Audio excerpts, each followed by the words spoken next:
Obrigada a todos por essa oportunidade de estar aqui, esse tema desse momento de discussão. E aí eu queria te perguntar, Lilian e Aline, eu tenho até que horas para conversar? Porque é uma discussão bem ampla e eu queria poder terminar com tempo. É de 8 horas ou 7h50, 7h45? Você pode me dizer?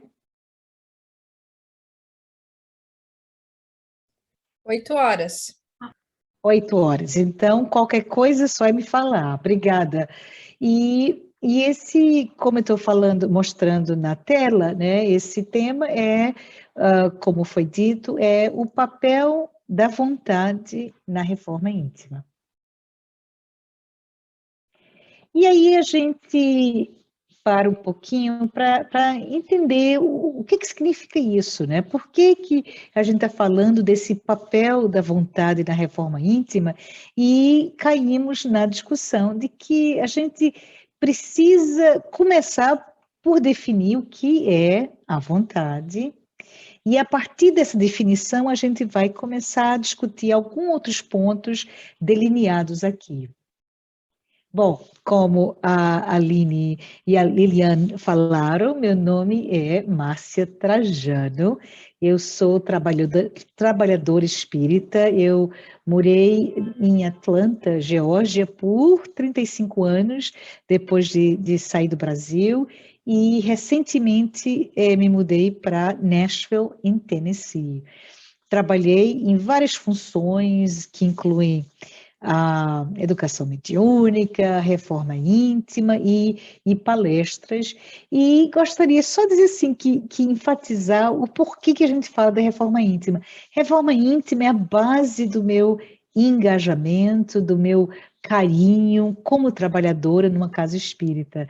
Foi o primeiro curso em que eu trabalhei como coordenadora e é uma trajetória de mais de 20 anos, metodologias diversas, mas sempre encontrando uma grande oportunidade de aprofundamento. Como coloca aqui, essa palestra tem fundamentações em Kardec, mas também Leon Denis e o Emmanuel. E aí eu queria, talvez, se vocês gostam de saber, não sei se dá para a gente conversar, se alguém participou, coordenou trabalhos de reforma íntima, por favor, fala, que adoraria saber. Mas, como eu te falei, a gente vai iniciar definindo o que é a vontade, e a gente vai parar um pouquinho nesse slide aqui, é só para a gente ficar pelo fundo, para a gente discutir um pouco, né? Então, vamos definir o que é vontade?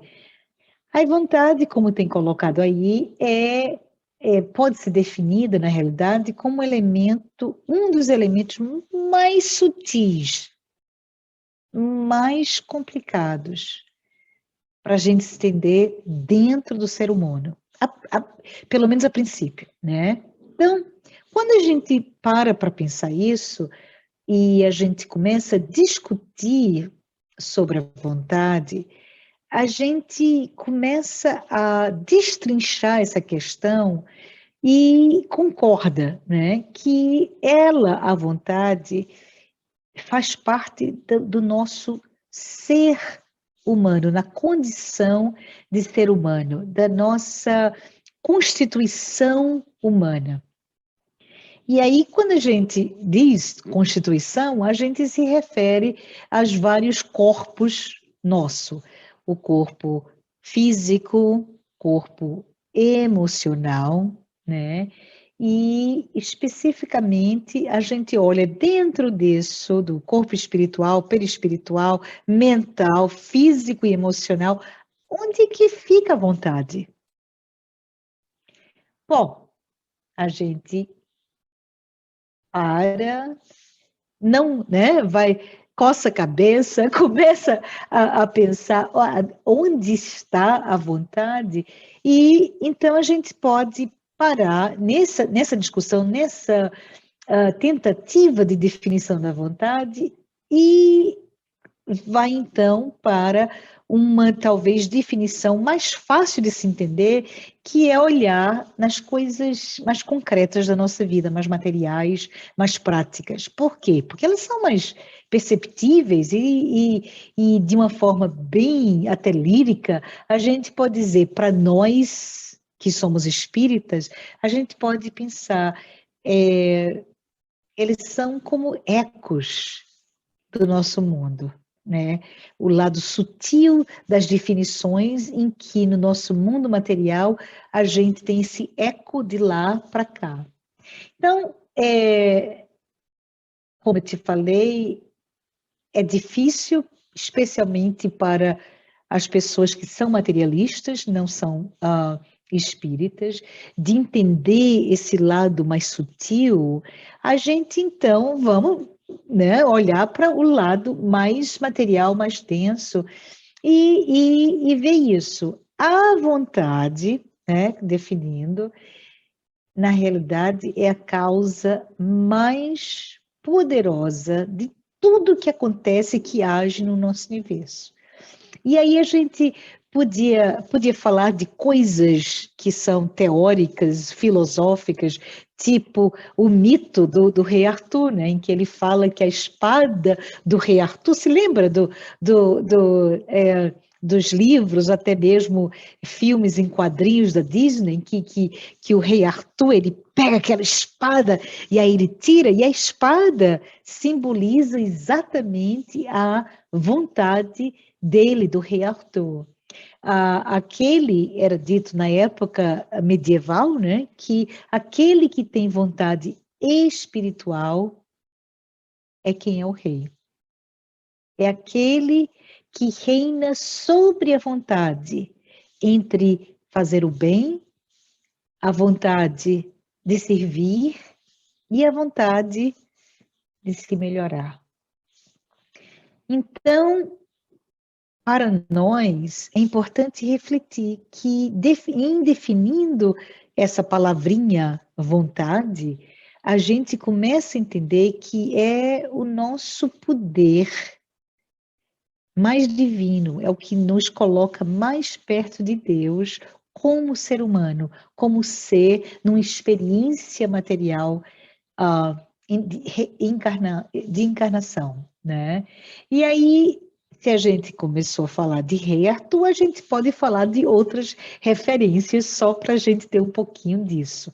Platão, né, discípulo de Sócrates, ele fala que vontade para muita gente significa desejo. Desejo? Vontade igual ao desejo, talvez, de tomar um sorvete, né? E aí a gente pode parar só para definir.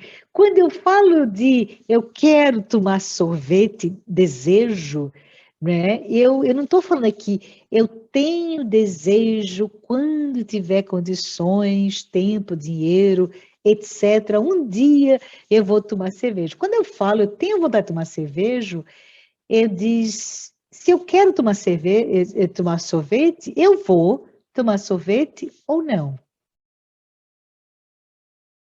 né? Se eu quero tomar um sorvete, aí eu estou fazendo bem brincadeira, e eu não tomo, é porque eu não tenho dinheiro, ou é porque eu estou de dieta, talvez, porque eu tenho preguiça. Então, a gente começa nesse momento a falar: eu tenho vontade, desejo tomar sorvete, mas a minha vontade, meu desejo vai ser frustrado, não é isso? Talvez por não ter dinheiro, talvez por estar com preguiça, por dieta, o que for, mas a vontade não foi executada, ela foi frustrada. E aí a gente começa a entender as nuances da palavra, da definição da palavra vontade, quando a gente quebra em exemplos tão perto de nós, não é isso?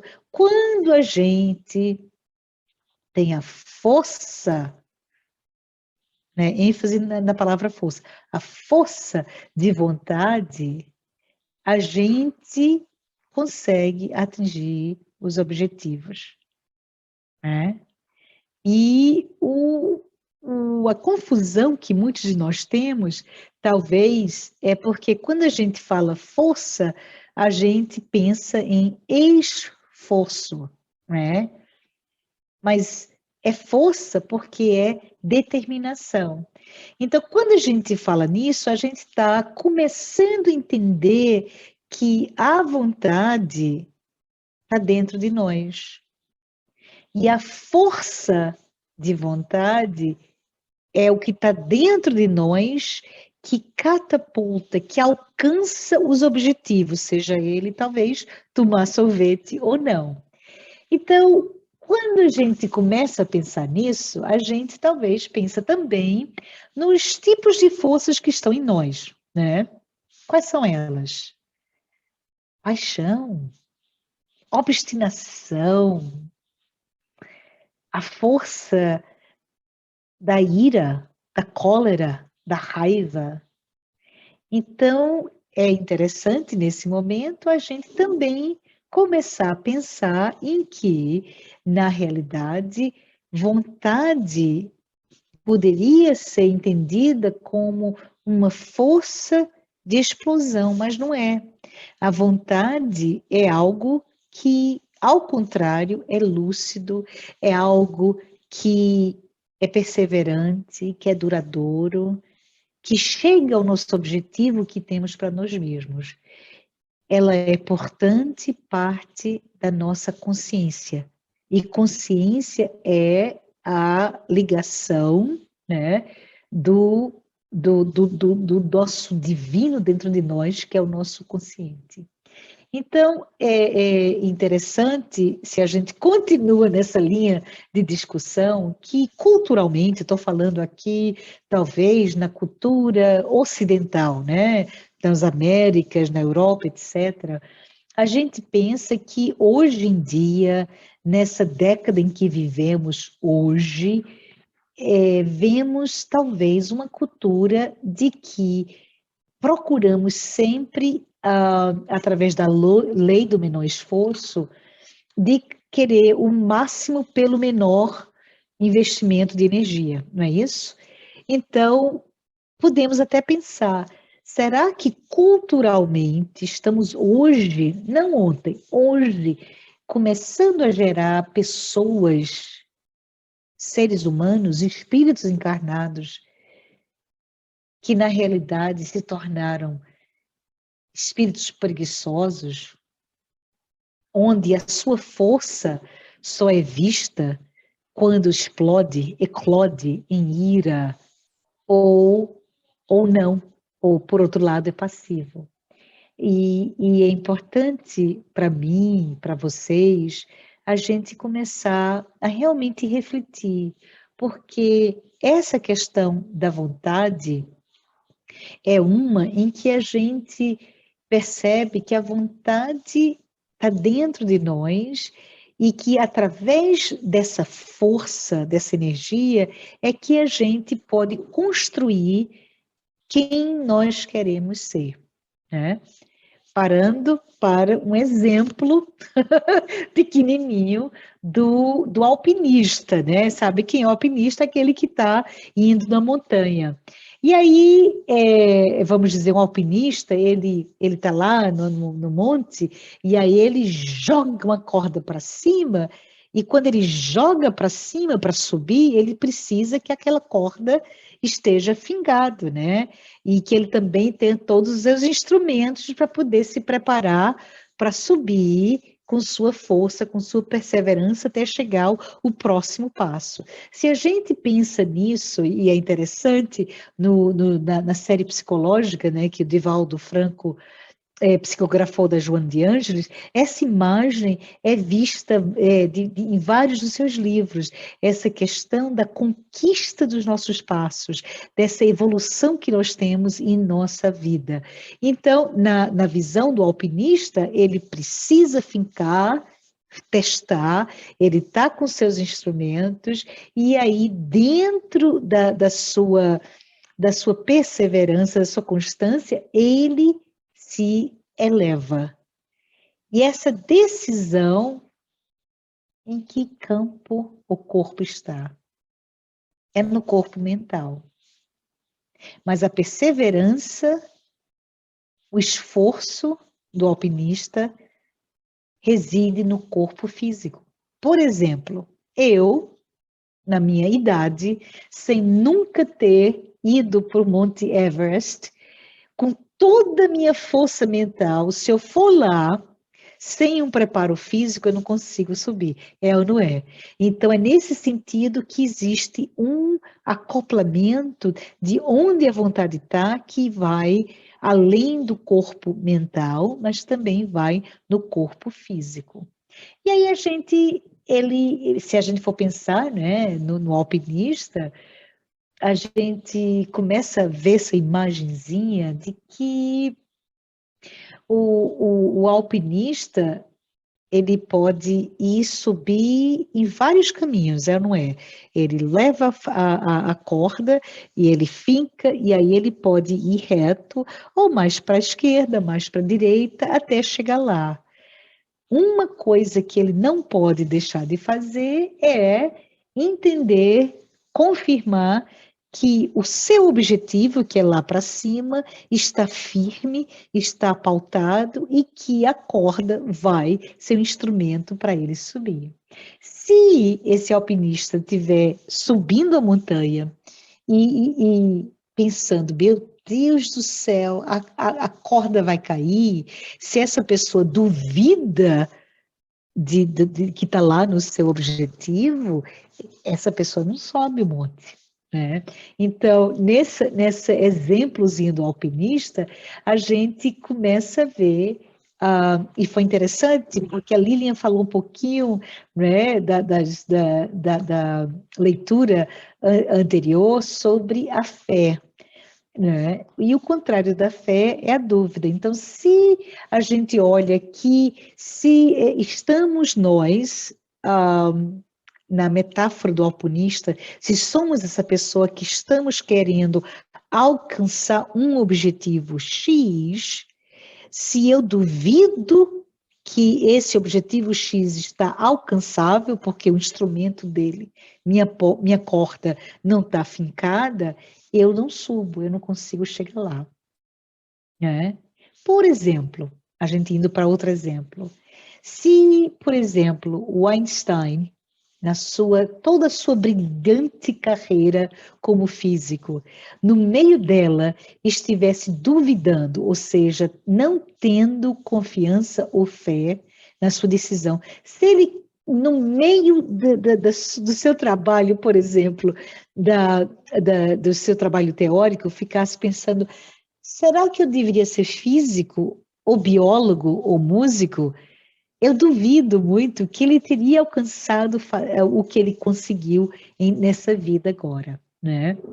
Ele duvidou, portanto, igual ao alpinista, em como chega lá, mas o seu objetivo final, o que era o objetivo de conseguir essa fórmula, né, e todo o trabalho que ele fez na física, ele estava lá e era fincado. Então, voltando novamente à dificuldade de explicar a, a, a vontade, é que além da vontade, da força de vontade, a gente tem então saber que não, né, a dúvida ou a fé de que está lá é um componente muito importante, mas também a decisão, é ou não é? A decisão com fé que existe nesse nosso plano, no nosso corpo mental, de que eu chegarei lá.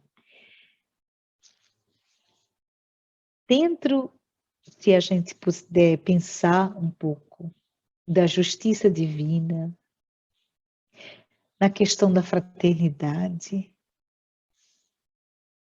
se a gente pensar que esses temas não são os temas que queremos na nossa vida, a gente também não chega lá, né?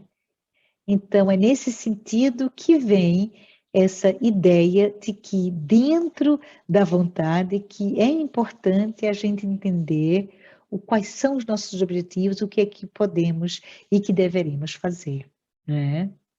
Bom, aí vem essa questão sobre os nossos heróis. Quem são nossos heróis? Né? Essas figuras que são tão necessárias, especialmente quando a gente está crescendo, de ter algo, alguém, um herói, nosso herói de estimação, né? Alguém que vai nos lembrar como iremos crescer, aonde iremos chegar. E eu pergunto isso porque é interessante, dentro da questão da reforma íntima, a gente também parar para pensar e nos questionar. Hoje, quem são nossos heróis? A mídias sociais e todas aquelas nos trazem tantas figuras que são, de certa forma, são endeusadas. E é importante a gente lembrar, né? Essa cultura que está alimentando os heróis de hoje. Será que essa cultura está também alimentando os homens, as mulheres, as pessoas, os indivíduos que somos para ser o melhor de nós mesmos, né? Por que eu pergunto isso? Porque se eu sou um herói, entre aspas, fraco, não sou a minha extrapolação do meu ser, né, como esse super-herói, o super-homem, se a gente puder assim colocar, a gente, em nós, o ser, a supermácia, por exemplo, seria o melhor de mim, seria aquela figura de o que eu posso fazer para chegar o que eu ainda não sou. Qual será o esforço que eu preciso investir e quais são aquelas projeções que existem na vida de hoje que me ajudarão a ir na meta correta, né? Outro exemplo que vem na minha mente seria um super-herói tão interessante, todo mundo conhece, o pintor da Mona Lisa, o Leonardo da Vinci. Será que ele precisaria ser lembrado de que ele teria que pintar? Ou ele era motivado por si só? Acho que não. Acho que ele pintava todo o tempo, né? Então, é nesse sentido que a gente começa a falar um pouquinho mais sobre essa questão da vontade e o seu papel no nosso próprio crescimento, né? Vontade, definindo, é um elemento sutil, mas interno, que faz parte da constituição nossa, do nosso ser humano, e que também há partes dessa vontade que são expressas, são vivenciadas, são exprimidas no nosso corpo físico, no nosso corpo mental, no nosso corpo emocional e também, de certa forma, na quantidade de energia que eu tenho para investir. E é interessante porque quando a gente começa a estabelecer que são vários corpos que exemplificam, que expressam a questão da vontade, aí a gente vê que cada um de nós, cada um desses corpos que nós temos, tem uma motivação diferente, é ou não é? Por exemplo, qual é a motivação do meu corpo mental? Ah, eu sei, para mim, a minha motivação é curiosidade. Eu sou tão curiosa que essa curiosidade é minha motivação para aprender, né? No meu corpo emocional, qual seria? Talvez a gente tenha a motivação de ser bom, ou talvez de ser atraente, de ser alguém que não está sozinho. É outro tipo de motivação, né? Se a gente começa a falar do corpo, também do corpo físico, né? quais são as motivações? E talvez seja o exercício, a disciplina do exercício, talvez seja a alimentação, talvez seja o que for. Então, volta para mim essa questão. Quem são os nossos heróis?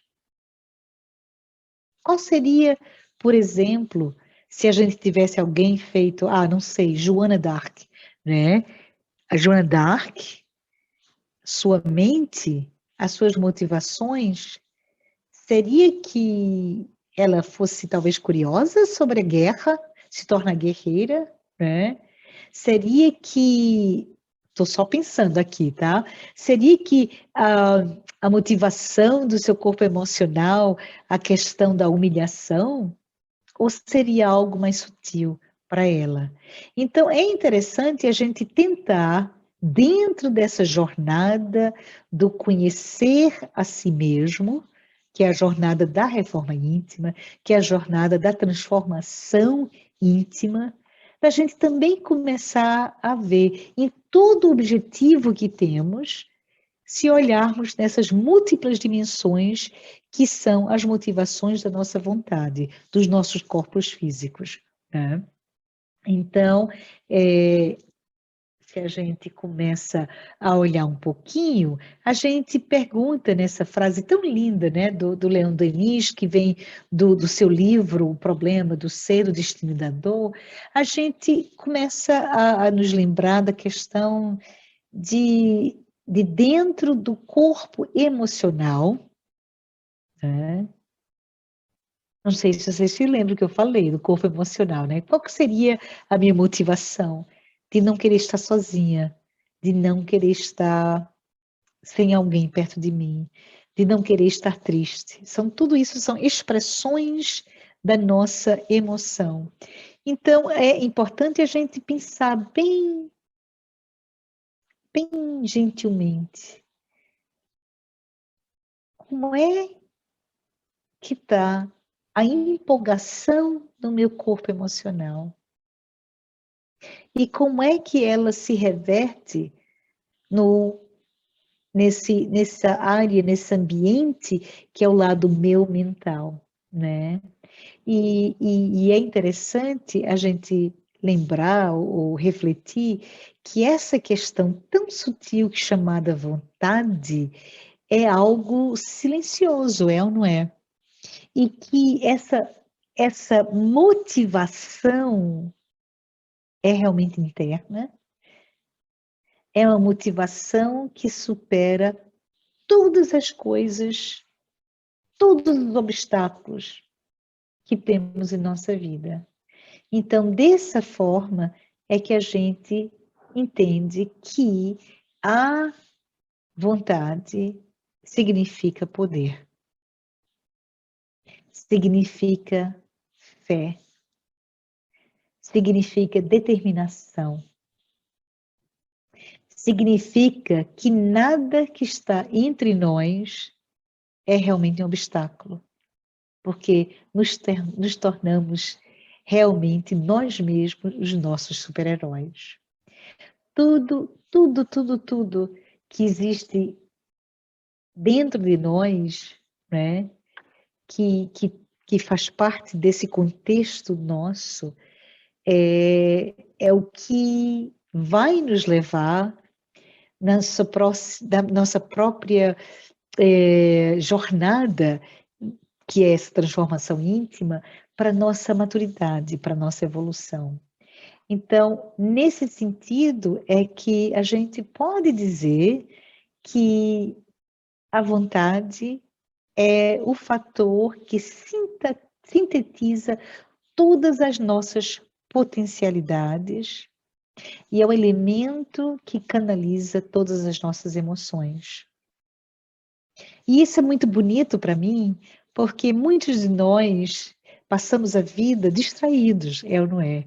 A gente trabalha no intelecto, talvez estudando, talvez trabalhando em algo que faz a gente pensar, e aí a gente trabalha o nosso físico, vai para a academia, exercita, a gente trabalha também com a dieta, o que comer, o que se alimentar, como dormir, quando dormir, né?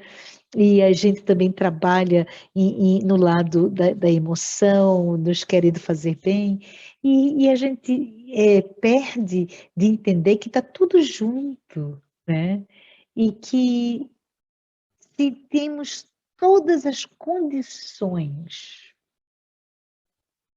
possíveis em nós, temos um corpo saudável, temos curiosidade na casa mental, se a gente está com uma família que nos apoia, que nos dá tudo, mas se a gente não tem vontade, seria a gente ter todo, né, todo um trem, uma locomotiva sem o motor.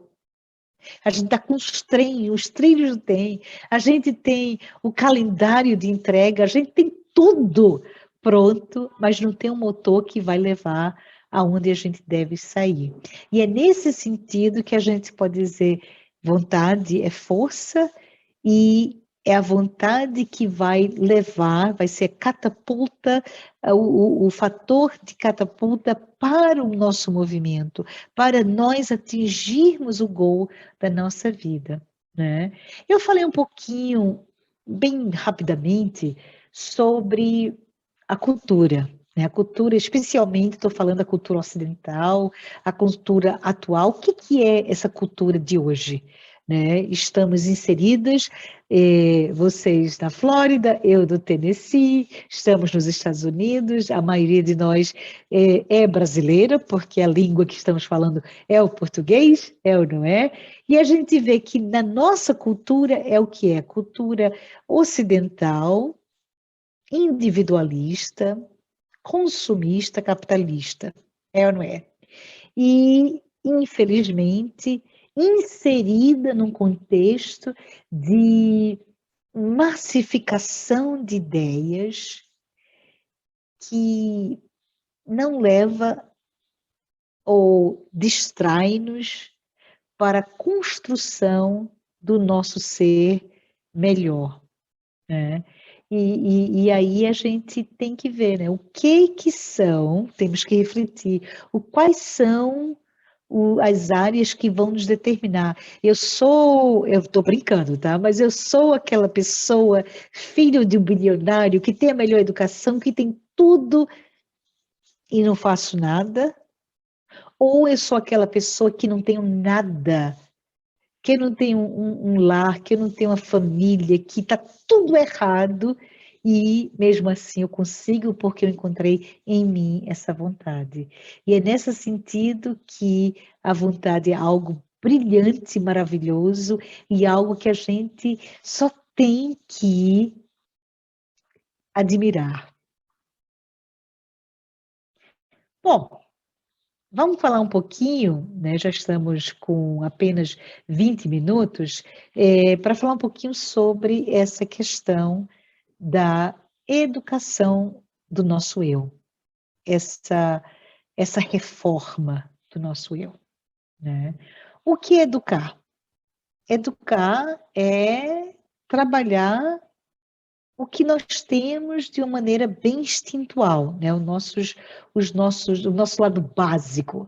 E o bebê faz isso, né? Aquela criança que, se, que nasce e que em pouco tempo ela se senta, em um pouquinho mais de tempo já está engatinhando, e em alguns mais meses já está dando seus primeiros passos, e essa educação continua que um dia vai chegar lá e ela está lindamente na mesa, olhando talheres e se alimentando. Né? E o esforço físico, nesse domínio físico mesmo, cada vez é menor, é ou não é? O que eu estou falando? Por exemplo, se eu pensasse, e eu falo isso porque eu me machuquei, eu estava viajando há uma semana atrás e machuquei muito violentamente meu joelho, e infelizmente todo passo que eu, que eu tomo, que eu estou tomando até ir para o meu fisioterapeuta, está sendo um passo de extrema dor.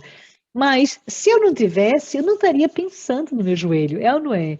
Eu não estaria, se nesse momento de dizer alguém está batendo na porta e eu vou ter que abrir a porta, eu me levanto sem pensar no esforço que eu tenho para chegar lá e abrir a porta. E é nesse sentido que a gente vê que o domínio de tudo que a gente já conseguiu conquistar até hoje é algo maravilhoso, porque a gente deixa de prestar atenção, né? Se a gente, como eu agora, não tivesse o domínio como ser adulto de poder se levantar e abrir a porta, a coisa é penosa. Não só penosa, é algo de perda de tempo, né? Porque eu aprendi a andar, não vou dizer quanto tempo, mas muito tempo atrás. Isso é no campo físico, é mais fácil a gente entender, mas e no campo emocional? Como é que nós estamos? Será que a gente consegue reconhecer hoje, nesse momento, o quanto que a gente já conquistou? O poder andar, metaforicamente falando, sem pensar no que é necessário para cada esforço de cada passo, de cada músculo, de cada nervos, né? De cada nervos. Se a gente começa a pensar no nossa maturação, no nosso lado emocional, como é que estamos? Conseguimos entender todo o campo emocional que existe em nós, desde as emoções básicas, né, que são o medo, a raiva, a tristeza, até as mais sutis, da alegria, do amor, né? Como é que tá? Como é que eu tô? Onde é que eu habito nessas emoções? Será que eu tenho que investir esforço e energia para estar feliz? Ou isso me acontece naturalmente? E é nesse sentido que é importante a reforma íntima, para a gente entender que a observação do nosso eu é crítico para a gente poder trabalhar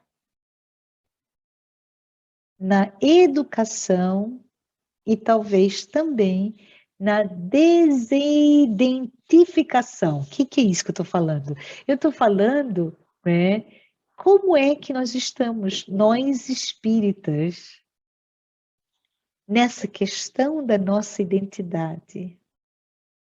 Se eu me identifico com isso, se eu acho que sou isso, vai ser bem mais difícil eu destrinchar aquilo que eu preciso elaborar se eu não estou vendo como algo objetivo, né?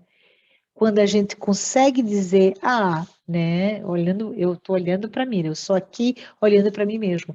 Mas Márcia está feia hoje, né? Ela está sendo bem esquisita.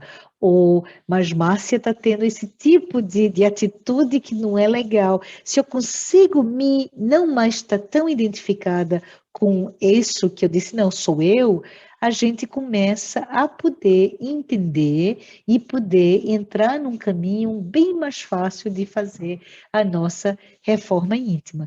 E é nesse sentido que a gente volta com uma vontade a entender que nós também estamos identificados em vários corpos, no corpo mental, no corpo emocional, no corpo físico. É ou não é? E aí é nesse sentido que a gente para pensar que esse é um texto interessante que a gente traz para a gente, né? Que a vontade rege universos manifestados pela eternidade. Ai, que lindo! É ou não é?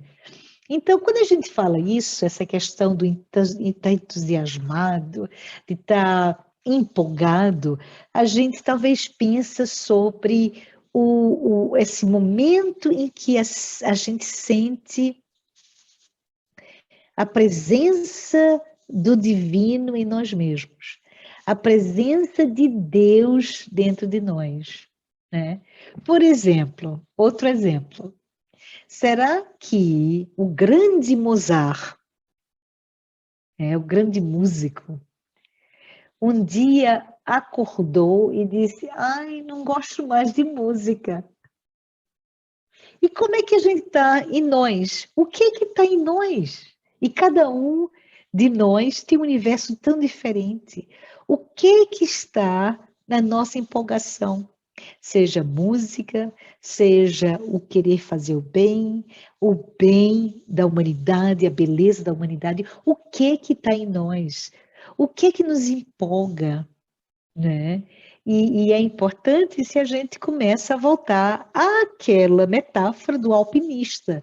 O que nos empolga a lançar aquela corda para poder a gente perseverando igual Mozart, escrevendo com todas as suas dúvidas, as suas músicas que se tornaram imortais, a gente vai perseverar na nossa, subir nesse monte que a gente quer subir. E é nesse sentido que a gente começa a falar um pouquinho sobre essa frase, né? Que a vontade rege universos manifestados pela eternidade. E em termos filosóficos, né? A gente começa a pensar, talvez, só para a gente chacoalhar um pouquinho a mente, né? Qual é a idade do edifício em que você mora? Né? Eu morava em Atlanta, em que as casas são todas novas. A gente fala, aquela casa é velha, foi construída em 1900, não sei, 65, né? Uau! Já tem 50 anos, quase 50 anos de estrada, se a gente puder assim dizer. Hoje, eu aqui onde eu estou, moro num edifício que tem mais de 100 anos e sem problema, mas relativamente falando, né, para as casas mais recentes, é super antiga. Mas como é que está isso em relação ao tempo, a corrosão do tempo? Existem coisas mais eternizadas, como a Helena Petrovitsky falou, né? O que existe concreto, né? O que existe de tão forte que fica eternizado em nossas vidas, né? E aí a gente começa a falar, talvez, se a gente pensar que o que fica de eterno é o que fica de divino em nós, né? Porque no divino que é construído, a gente tá essa eternidade. E quando a gente começa a falar nesse rastro que é a minha vontade, não minha vontade conectada com o divino, mas a minha vontade conectada só puramente no meu ser material, ela é menos eterna, né? Então, se a gente puder brincar, né, um pouquinho entre as coisas eternas, feito uma estrela, o universo, ou uma mesa, né? Mesa, brincadeira, né? A gente pode falar, essa mesa, sei lá, foi de madeira, quem construiu foi o Zeca, né? Que era pobre, que era alcoólatra, que só fazia mesa porque precisava de dinheiro para comprar suas bebidas. Você já viu, já conheceu o Zeca, né? Você já foi lá? E aí a gente começa a pensar que bobagem, né? Porque o seu desejo de construir aquela mesa talvez tenha sido tão divinamente inspirada que aquela mesa não é mais uma mesa, mas é algo que é eternizado, né? Então, a gente começa a parar para pensar, para lembrar de tanta coisa filosóficas, né? Sobre o que é eterno, o que é que não é, mas a gente pode de uma maneira bem sensata, lembrar realmente que quando a gente agimos por dever, que é uma ação através da pureza da nossa vontade, né? Sem uma vontade que não está comprometida com o nosso lado egoísta, tudo flui de uma maneira maravilhosa, né? Quando a gente age puramente por sentimento egoísta, desejos que vão simplesmente alimentar meu ego, né, egocêntricas, aquilo já não vai tão fácil, né? E é nesse sentido que a gente vê os homens que eu falei anteriormente, a debilidade da raça humana hoje, né, na sua ausência de heróis, é derivado da vontade baseada no desejo e não da vontade pelo dever, o dever que está conectado. Então, é nesse sentido que a gente pode e deve pensar muito sobre o que nos está motivando nessa busca de sermos pessoas melhores, nessa busca de criar os nossos heróis, né? E aí eu vou só passar aqui rapidamente, porque eu estou vendo que só tenho 5 minutos, que a gente começa a olhar que os nossos filhos, né? A gente deve pensar neles e os seus verdadeiros heróis, e como é que nós podemos refletir essa maneira de ser e educar através dos nossos passos, das nossas ações, das nossas decisões, de uma maneira que possam refletir tudo essa concepção da noção do que é vontade de uma forma que vai nos elevar à nossa transformação do homem velho, o homem egoísta, egocêntrico, movido pelos desejos, para o homem novo, que é o homem que está voltado a Deus, que é o homem que está não mais centrado nesse desejo.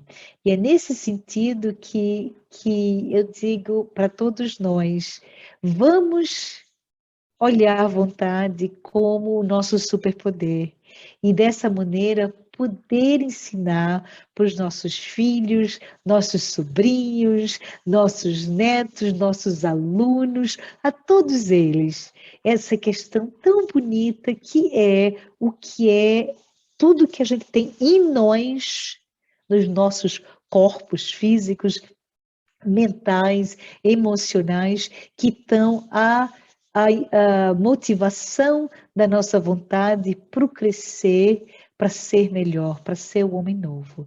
E é nesse sentido que eu queria apenas dizer como estou agradecido de hoje estar falando com você sobre esse tema e como é necessário a gente entender o que nos motiva, buscar em nós essa motivação para poder, nesse sentido, concretizar todos os nossos objetivos, com perseverança, com fé e com amor.